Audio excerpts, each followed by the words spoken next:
He was in shock. He denies the part about trying to write Heard's name with his urine on the walls and carpet. In terms of why Justice Andrew Nicol ultimately found it was Heard's account that was more likely to be truthful, much of it came down to text messages Depp sent to various people in the lead up to the incident. One message in particular, sent on March 6th to his assistant Stephen Duters, showed him seeming to express deep bitterness about his career and legacy. This does not in and of itself speak to his being culpable of beating Heard, of course, but it does speak to him being in a foul mood at the time, independent of any arguments he may have been having about post-nuptial agreements. Nicol also found Depp's overall credibility to be damaged by his claim to have been sober for months leading up to pouring that glass of vodka. He had in fact been messaging his assistant Nathan Holmes in the days leading up to the incident, trying to procure, quote, happy pills and whitey stuff, which was taken as meaning MDMA and cocaine. He had also had the Australia house stocked up with alcohol. Depp's explanations were that the happy pills referred to legitimate prescription drugs, and the alcohol he stocked the house with was for Heard and any visitors they might have. Justice Nicol simply didn't buy that. Depp's admitted scrawling of the messages certainly didn't help him either, especially the one that read starring Billy Bob and Easy Amber, as the obvious reference to Billy Bob Thornton, Amber Heard's recent co-star in the film London Fields, aligned with I think the irony here is that Johnny Depp was in a relationship and like fucked Amber Heard on Rum Diaries and like ended up leaving his prior relationship to be with Amber Heard. So he was just jealous and carried that fucking rage and jealousy with him throughout that entire career as Amber Heard continued to have co-stars that he was deeply jealous of, from James Franco to Billy Bob Thornton.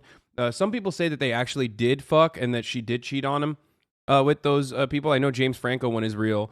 Not sure about the Billy Bob Thornton one, but I do understand why he was paranoid about it, because he was insecure. But also on top of that, he was an addict. None of that is justification for him to be emotionally abusive or toxic in any meaningful capacity, obviously, which is why I'm saying he's not a perfect victim. But that doesn't change the reality that he was a victim in a lot of these incidents that the Oibrov court, personally decided he was the fucking perpetrator on. Heard's claims of a seething jealousy in Depp. The written word is something that didn't do Depp any favours when it came to the private plane incident either.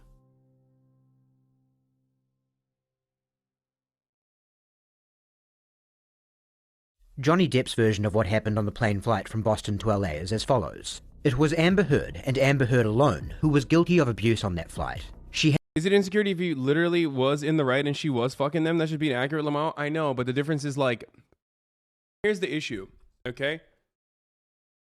The issue is, if you're getting cheated on and you don't want it, you have to figure out a way to get out of that situation without being fucking physically or emotionally fucking abusive, okay? She's in the wrong, but you can't turn around and be like, all right, you're fucking cheating on me, so now I'm going to fucking throw a fit and like draw shit all around the walls and all this other stuff, okay?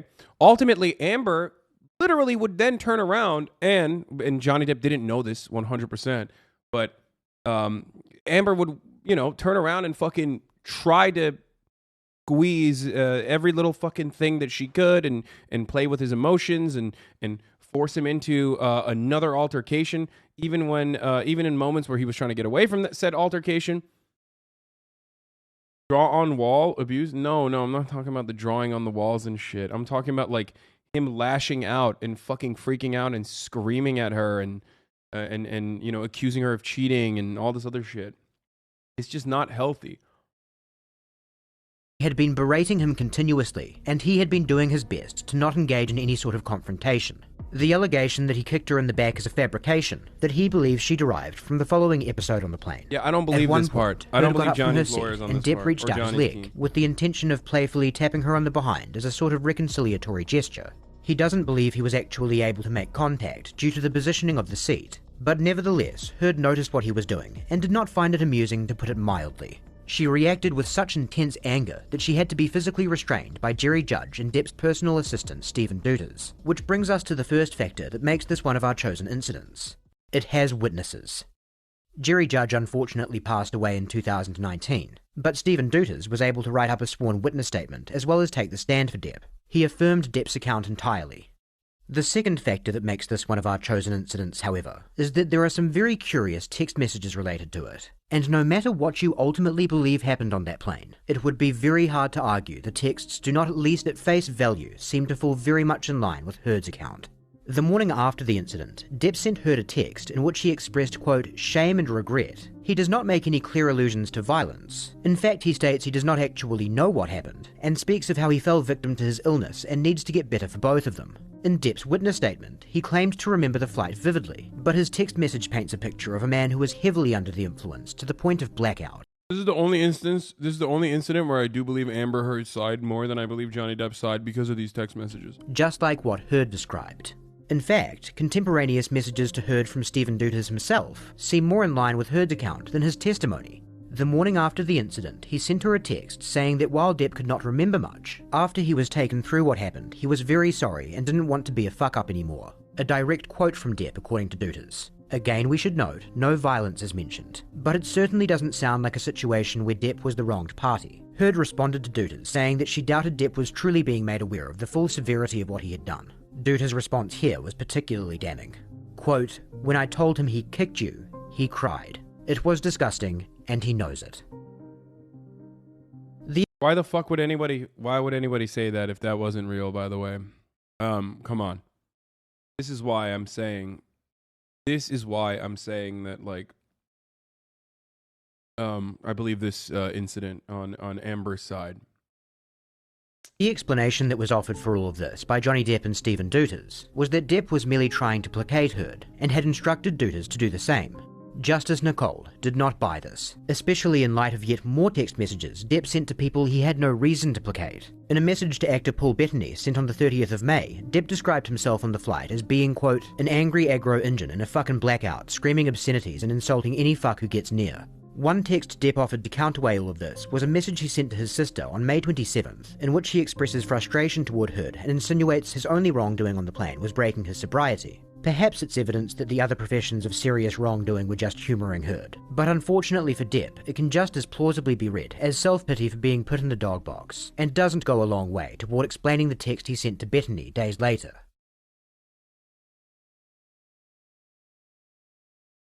Like the monster stuff. You'll recall Incident 3 was particularly severe. By Heard's account, she had clumps of her hair pulled out, sustained a headbutt to the nose strong enough to make it bleed, was repeatedly slapped, and also punched in the head with enough frequency and force to cause her to black out. This incident took place on the evening— I love leftist hyper-focusing on injury. He said that word, Indian, but in, that's a slur, right? Probably. Of December 15th. Here's something that happened on the evening of December 16th. You know, I'd be doing like a jump with a back bend, and you can see this like graceful falling, and my hands are like, and my face though is like I've got that. It has been noted by Depp's legal team that during her appearance on The Late Late Show with James Corden, the evening after she claimed she suffered the severe beating, there are absolutely no injuries of any kind visible on her face. No swelling around her nose, darkness or swelling around her eyes. This one's a crazy nothing. one. Her hair also looks about as full as you could ever expect it to be. Can you accept both of them are dickheads? Why are you coming in here to fucking say this? Like, why? Why are you coming in here to say this when I've already said like that there was at least one incident where Johnny Depp was abusive, okay, and that they were both toxic. But the problem is that only one side was able to make it seem like their side, or was only one side was able to make it seem like they were the victim, okay? And the side that was able to make it seem like they were the victim was actually the perpetrator, and the reason why the relationship continued for as long as it fucking did in that never-ending cycle of trauma and abuse, okay? So it's not like a both sides thing. It's more like a 30-70 thing. Do you understand?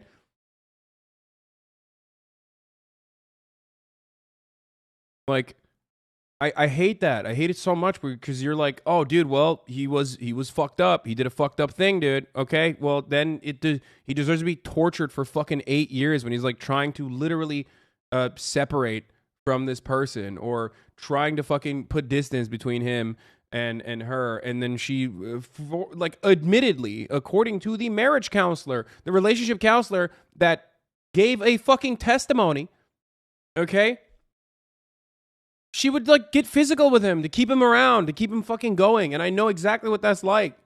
Beyond her appearance, her movements are also very fluid. Most notably, as you watch her swing her arms around and raise her hands above her head, you can never detect a shadow of a wince like you would often see from someone who sustained injuries that would cause their limbs to feel stiff. Remember, Depp was allegedly on top of her on the bed, pushing his knee into her back hard enough that it caused the frame to splinter. Think about how violent this altercation must have been. This categorically debunks Heard's claims. There is no objective measure of precisely how stiff she should look, and Hollywood certainly has a lot of very talented makeup artists, which is in fact Heard's explanation for the discrepancy between her story and appearance on James Corden. But the claim that her injuries are obscured by makeup has problems beyond just looking implausible on the surface.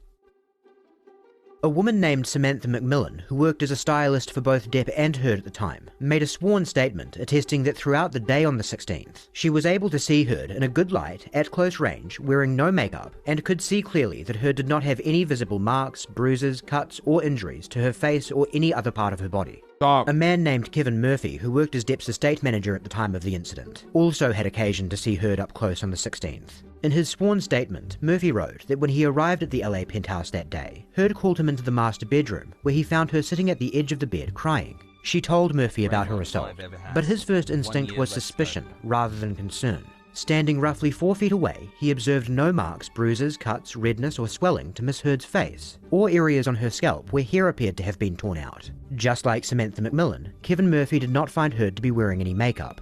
Besides surface-level appearances, another reason Murphy may have been quick to develop feelings of suspicion was that according to him, in all his time around the couple, the only party he had ever witnessed being abusive was Amber Heard. In the form of shouting, though Depp had apparently told him privately about being on the receiving end of physical abuse as well.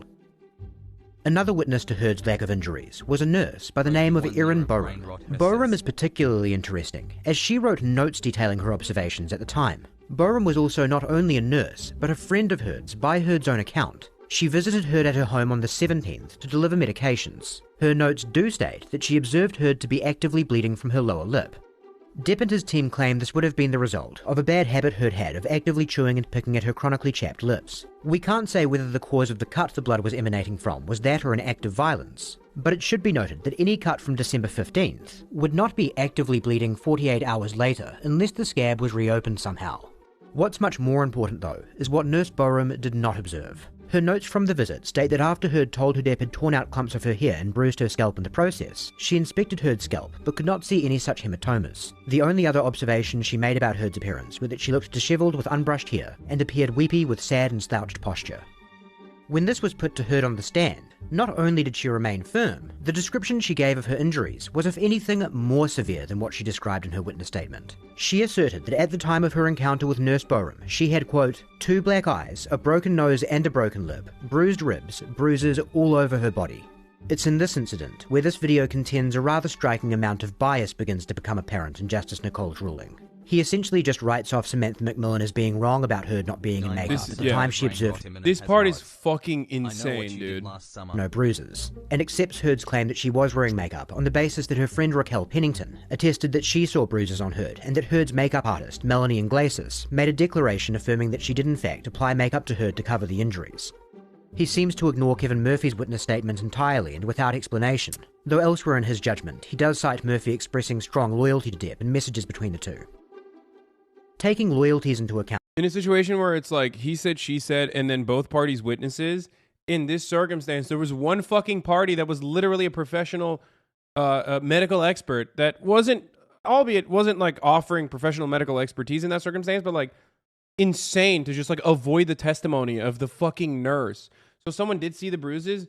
No, someone said they saw fucking bruises, but never to that degree. There's more people that said that there were no bruises than including Amber Heard's own fucking nurse, dude. And like random third parties that were not beholden to either side. The only people that said Amber Heard was fucking bruised were her friends.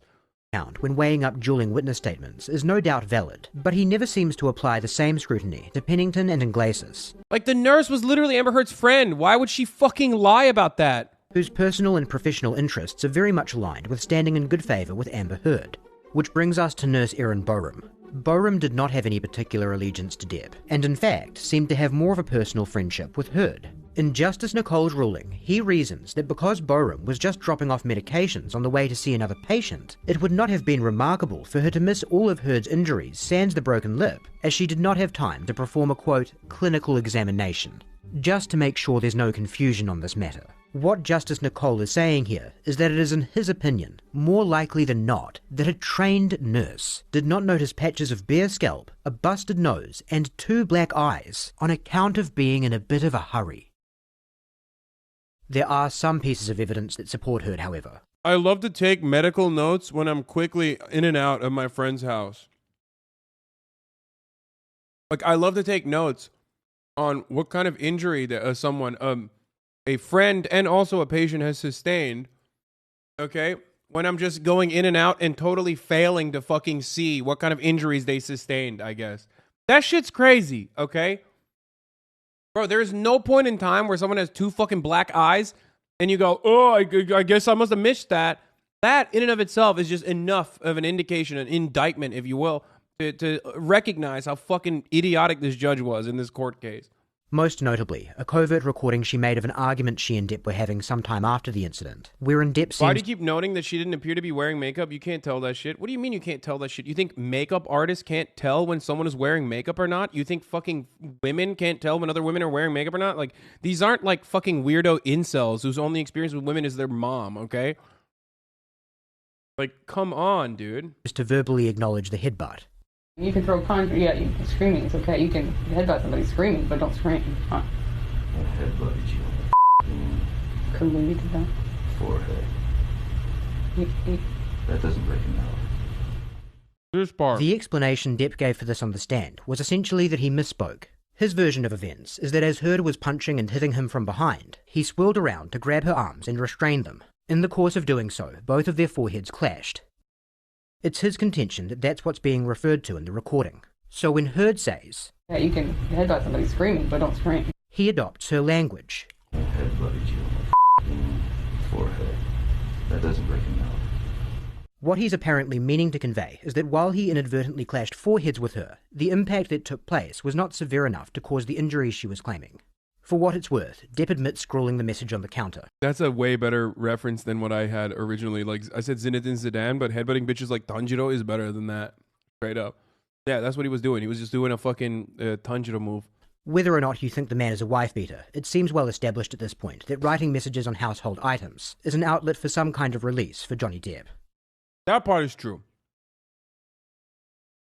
Now we get to the poop incident, which is ugh. We'll make quick work of Incident 4, as the main reason it's a chosen incident is that understanding it is key to being able to follow what's happening in Incident 5. In terms of the violence after Amber Heard's birthday party, it's largely he said, she said, with no other witnesses to the allegedly violent episode itself, and some conflicting witness accounts regarding the state of Depp when he arrived at the party. Who you believe in relation to the claims of violence in this incident will likely hedge on who you most believe overruled. And so next we have the matter of the poo in the bed. This is important to explain in a little more detail, primarily because again, it will help you follow the next incident, and secondarily, whether or not you believe Heard was responsible for the feces, either personally or by way of colluding with a third party, may well have some bearing on whether you accept she could be unhinged enough to do other things Depp and his team allege, completely fabricating an abuse story that spans the course of several years, for instance. Heard's contention is that one of her Yorkshire Terriers was responsible for the feces. As was mentioned in part 1, the discovery was made by one of Depp's housekeepers, Hilda Vargas. Vargas wrote a sworn statement attesting that she never believed the feces could have come from the dogs, due to their size compared to the size of the excrement, coupled with the fact that she had cleaned up their mess several times previously and had never observed anything like what she saw in the bed that morning. Shortly after her discovery, Vargas informed estate manager Kevin Murphy of the situation over the phone and sent him pictures. The dogs also had a stomach issue at the time, which I think... I don't know if they actually make mention to that, but the stomach issue at the time would probably render their poops to be, their stool to be soft rather than hard and firm like a human's turd. Of the excrement, which he then passed on to one of Johnny Depp's security guards, Sean Bett, who in turn passed them on to Johnny Depp. According to Kevin Murphy's sworn witness statement and testimony, a few weeks later, on May 12, he spoke to Heard over the phone, and she was very angry that he had sent the pictures to Depp, as the episode was further exacerbating their marital problems. According to Murphy, Heard tacitly admitted responsibility in this call, referring to it as, quote, just a harmless prank. Heard, as you would imagine, completely denies ever making such a remark. In his ruling, Justice Nicole found the poo was more likely than not the doing of one of the Yorkshire Terriers, as Heard contended. Some of his reasoning was, in this video's opinion, odd. He found the notion of Heard leaving the feces as a means of revenge inherently unlikely, as Depp had left the penthouse the night prior to its discovery for another property he owned in Switzer, meaning he may not have even found an opportunity to discover it before his cleaning staff. This makes some sense. Nicole then goes further, stating, quote, "As long as he was away, it was Heard who was likely to suffer from the feces on the bed, not him." This makes very little sense, as Heard and her friends were bound for the Coachella Music Festival, and we don't have any reason to believe she would be anticipating a return to the penthouse before Depp. He makes no reference whatsoever to Murphy's account of the harmless prank remark when explaining his finding, presumably again deeming Murphy to be unreliable due to his expressed loyalty to Depp.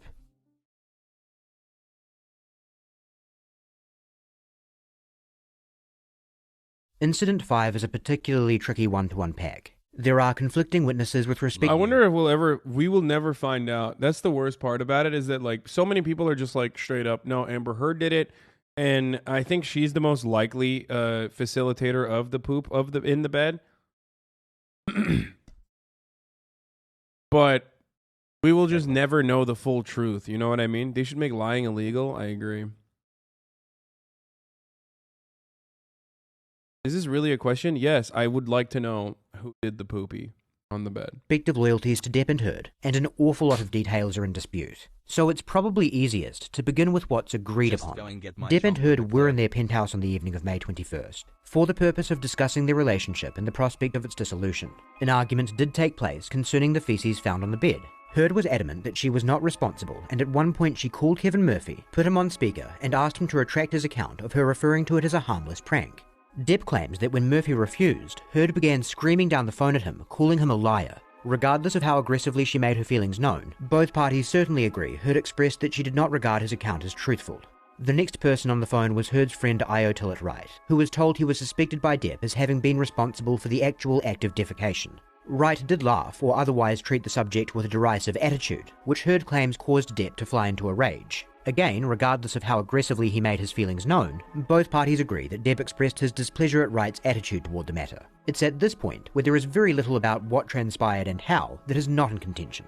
Depp of course denies taking Heard's phone on which Wright was on speaker and hurling it at her face. He does however agree that Heard began screaming out for Wright to call 911, all as part of a hoax to stage an incident of domestic abuse. Not long after this, Wright sent a text to Raquel Pennington that read, "JD attacking Amber, she told me to call 911, I am doing it."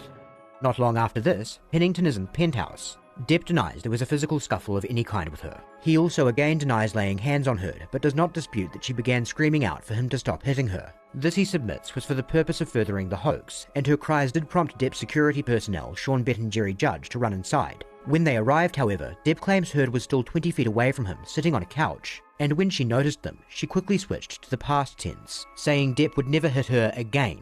At this point, Jerry Judge... So... this is the part, this is like the most like Gone Girl adjacent part. Anyway, let's urged continue. Depp to exit the residence, which he did. All of the accusations that he was smashing up various things and swigging from a wine bottle are categorically denied by Depp. As mentioned, a problem with this one is there are multiple witnesses, but they contradict each other. You can likely guess how things break. Heard's friends affirm her account, Depp's employees affirm his. To keep things simple, we'll just call that a wash, and focus on testimony that comes from seemingly disinterested parties, as well as things that are actually documented. The first thing to look at is photographic evidence. These are two images taken by Raquel Pennington on the night of the incident. They demonstrate how variance in lighting can make a rather noticeable difference with appearances, as the images are taken moments apart, yet the alleged injury looks somewhat larger and more defined on the left. Depp and his team don't contend the injury is photoshopped, but rather that it is faked with something like makeup. One thing we'll note is that if it is faked, whoever applied it was quite clever, because they mimicked the sort of markings you might see from a blunt object striking the area around the eye very accurately. You can see some redness, with a linear edge, around Heard's right temple and under the eye, in keeping with the side of a linear object coming into contact with this area. If Heard's temple was the point of impact, you might expect blood to accumulate under the skin around the eye, resulting in a red colour like we see here. The only part of the markings that look potentially atypical is the redness on Heard's eyelid. Most of the time it would take a few hours for this area to show bruising as a result of blunt force impact to the temple and lower eye socket area. But motherfucker is like going JCS on this right now. We can't say the eyelid categorically would not redden within an hour of such a strike, so it's not of paramount importance. Little to no swelling is visible, though it is supposed to be a fresh bruise, and these sorts of things can vary considerably. Can this sort of mark be created by household makeup products? Absolutely. There is unfortunately no way to differentiate coloration from such a product, and coloration from actual blunt force trauma with only a photograph to go on. So ultimately, you just have to decide how plausible you think it is that Heard or Pennington would have understood the general pattern of eye injuries adequately enough to pull off this convincing of a job. The next thing to do is to compare the images presented by Heard to what witnesses other than her friends, or anyone with a clear loyalty to Depp, attest to seeing that night. The most notable of such witnesses are police who showed up on the scene after Depp's departure. Officers Melissa Sains and Tyler Haddon responded to Tillit Wright's call, and were in the building at a time which would have been very close to when Heard was allegedly struck in the eye with... She literally said she didn't see anything. Like, she didn't see any markings. And not only that, but... And cops are really bad at domestic abuse, obviously, like dealing with domestic abuse. Notoriously, they're fucking bad. However, the cop in this circumstance very clearly was still on her side, like Amber Heard's side, because she went so far as to say, listen, like they looked around the house, they looked around the house, they couldn't find anything, no criminal acts, no wrongdoing, whatever. Okay.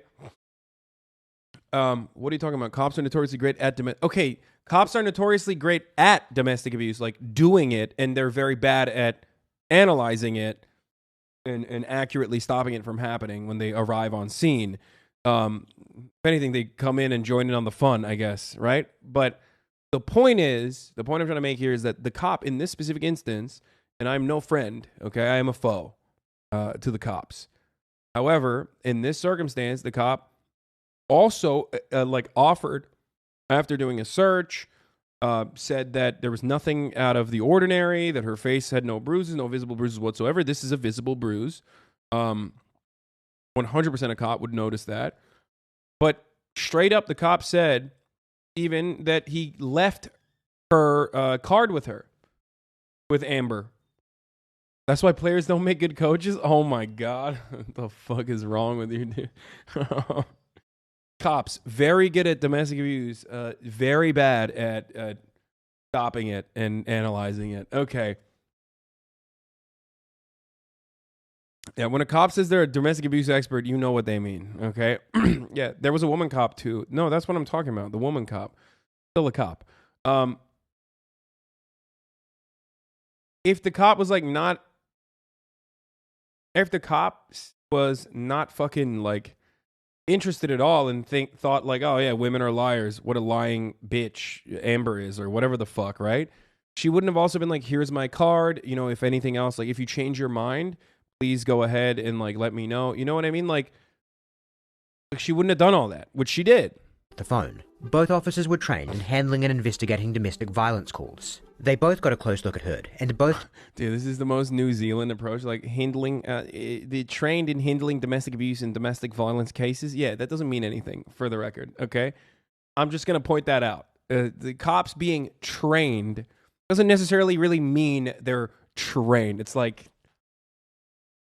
in America, at least. Testified to detecting no injuries or swelling of any kind on Heard's face. Nor did they detect any signs of vandalism in Depp's penthouse or the building as a whole, such as wine stains in the hallway, as seen in photos taken by Raquel Pennington. They did not investigate further after Heard told them she did not want to make a complaint against Depp, which it should be noted is not uncommon for domestic violence victims. In his ruling, Justice Nicole found that the officers' accounts were flawed due to factors such as that they had not taken contemporaneous notes on the call, and in their subsequent depositions about 2 months later, demonstrated notably imprecise memories. Specifically, Officer Sains estimated they were in the building for 30 to 60 minutes, whereas CTV footage showed the duration of their visit to be closer to a mere 15 minutes. He also noted that while Officer Sains did not detect anything she deemed to be an injury, she did observe reddening in Heard's cheek, which she attributed to crying. Maybe she was right, but the fact that she observed something on Miss Heard's face that corresponds with what we see in the photos taken by Raquel Pennington casts some ambiguity on the matter, Nicole found.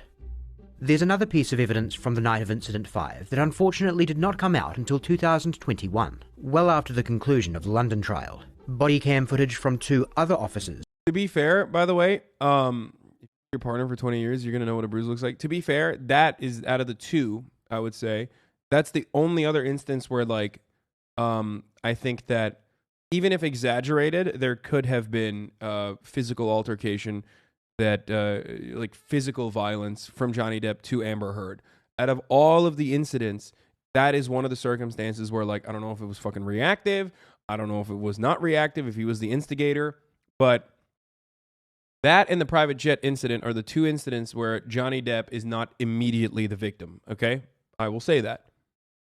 A lot of people get mad at me for saying this because they're like, they just want black and white. They just want like fucking, you know, a hero and a villain in the story. However, this is, these are the two cases where it's not as clear cut.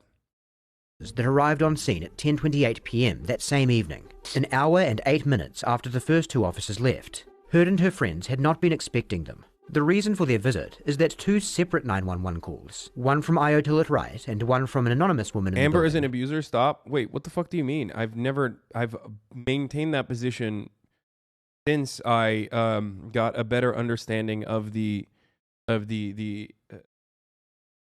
this case. Yes, Amber Heard is the not only the abuser, but I think like the main abuser in this situation. That's why I said 30-70, being like 70% Amber Heard being responsible. Who may or may not have been Raquel Pennington, prompted two separate call-outs. The fact that these officers wore body cams gives us the invaluable opportunity to see some of what they saw, rather than just rely on statements. Unfortunately, the footage won't shed further light on Heard's injuries, but it is very illuminating when it comes to the claims of property damage. The body cam is angling downward, which would normally be very irritating, but for the time the officers are walking the hallway, we really couldn't have asked for anything more. Heard and her friends testified to Depp spilling red wine in the hallway and offered photographs documenting the stains he left behind. As the officers walk from the elevator to the penthouse where most of the damage is alleged to have occurred, there is barely an inch of the carpet that the body cam fails to capture in good light. Not a trace of a wine stain is to be seen. Bro, look at this Thumbo, dude. Oh my god. Can you please? Dude, he literally looks like he's shat his pants, bro. He looks like he just filled his diapers. Look at the way this fucking cop is walking. I know it's like exaggerated because of fisheye lens, Right. Not a trace of a wine stain is to be seen. God damn, bro. God damn, brother. I can see the thumb energy straight up from just looking at the lower half of his body. I don't need to see his skull to recognize the density and the cranial circumference. This motherfucker is a straight thumb.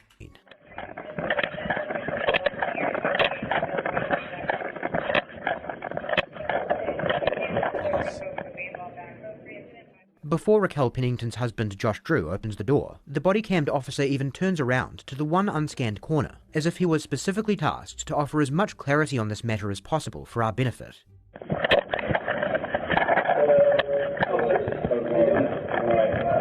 So, you guys had somebody come out here earlier? Okay, I can't remember the name offhand who the card is. Diane, maybe? Yeah, we got another call. I don't know if it was related to the same call from earlier or if somebody called again. Dude, he's walking with a limp. What the fuck are you saying? Yeah. A thumb limp. I'll go get the business card from the cops. Yeah, I don't know. Just said we got another call and we came again. We still got to make sure. Back up, please. Back up. We'll just come in and check. It's upon the officers entering the penthouse that we begin to wish the body cam was facing a bit straighter, but it certainly doesn't give us nothing. Now, before we begin pointing out the state of various corners of the penthouse, just so you don't mistake us for being disingenuous, no one has alleged that Johnny Depp smashed everything in sight into pieces. There isn't one identifiable object we can point to and say, aha, they said this specific thing was broken. But Heard and Co. did allege a serious bust-up, with Depp throwing multiple items around and I walk with a fucking limp due to a hereditary neuromuscular disease. Am I a fucking thumb cop?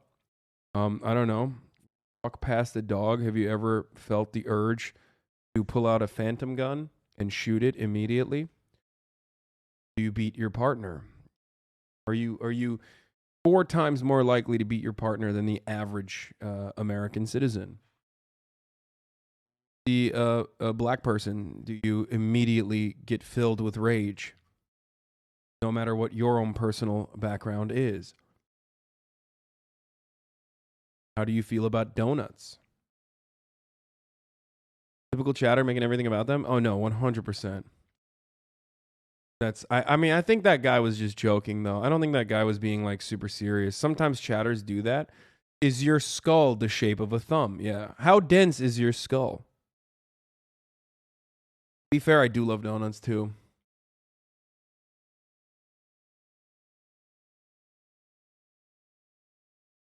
violently smashing all kinds of objects off tabletops. So the question is just how congruent the state of the penthouse seems with their story in the main. There's no sign of anything smashed on the floor, though granted, it's possible they would have attended. Yes, most importantly, do you faint at the good one, chatter. Do you faint at the sight of fentanyl? Like, someone can mention that there is potentially fentanyl in a room with you. Do you immediately die? Do you go into a comatose position? Because that's the final straw. Cops, it's cop kryptonite. They're told, they can walk into a room and be perfectly fine. And then someone will be like, there's actually a fentanyl. There's a grain of dust of fentanyl in this room somewhere. You just die immediately. You're a cop. You might be a cop. Yeah, it's kryptonite. To something that required urgent attention, like broken glass by this point. Here you get a pretty clear view of the top of a kitchen island. No signs of disarray. A large vase filled with flowers is completely intact. Raquel Pennington did specifically name flowers as an item that Depp knocked off a kitchen island. This table to the side is tidy and adorned with multiple ornaments and other miscellaneous objects that appear to be in their proper place. It was specifically alleged by Heard that Depp threw candelabras. Here is one undisturbed pair.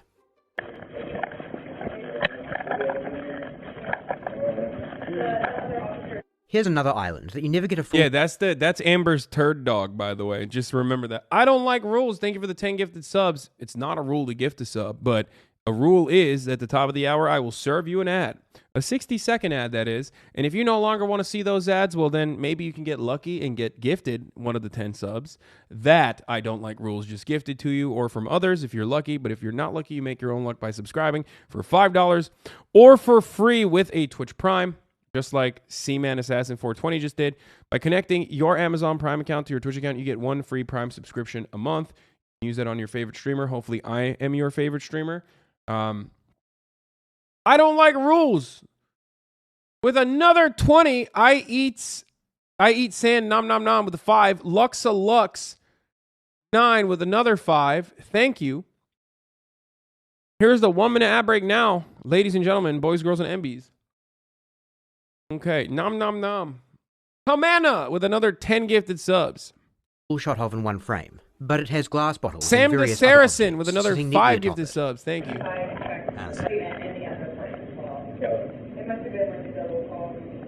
Again, Amber's turd. This is the dog that crafted a human poopy. I just want to point that out, as RTBA also called it out correctly, just so you understand. Like, that is... You know, Smile. The poop is bigger than the dog. Yeah, straight up. Okay. Who's Amber? You? Okay. And Johnny? Is definitely not here. He's not here? Okay. Probably like 2 hours. Okay. Yeah. At a certain point, you got to think, why did they say so many things were broken in the house and like a violent physical altercation had took place, but that does not correspond to the body camera footage that you're seeing. Maybe the cop testimony could be inconsistent or unreliable, but body camera footage is not lying. You know what I mean? So why is what they're saying inconsistent with the body camera footage that you are seeing right before your eyes? I'm shocked these cops didn't shoot the dogs. Yeah, I mean, I think, yeah, cops were probably really scared because they were like, it was one of them fancy Hollywood houses. There might be fentanyl around somewhere, so we can't kill these dogs. We need to be on our tippy toes. I don't like rules. Thank you for the 5 get the subs again. And Marsh Fay, thank you for the 5 get the subs.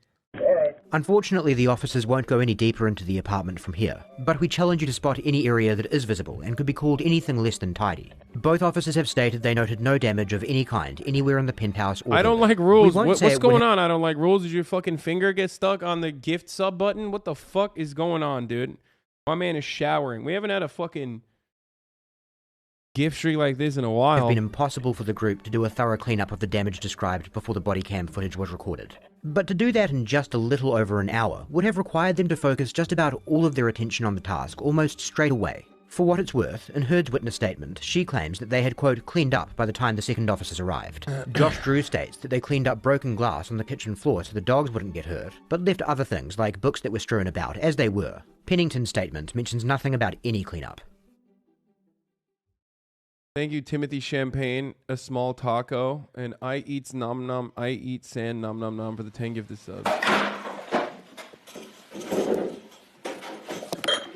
So this is the classic. Like, this is why I say Johnny Depp is definitely like abusive emotionally, at the very least. Like, this video footage is certainly the actions of a man who is not all right. Okay, he is on one. He fucked up, and he is definitely not having a good time, and is being like a physically intimidating and scary presence in the relationship. So you have to, unfortunately, for all of you who are like, no, Johnny Depp is 100% in the right, blah, blah, blah. He's just a victim. He's just a pure victim. He's never like done anything wrong in the situation. Sorry to burst your bubble, but like this kind of behavior is certainly the behavior of a very toxic person.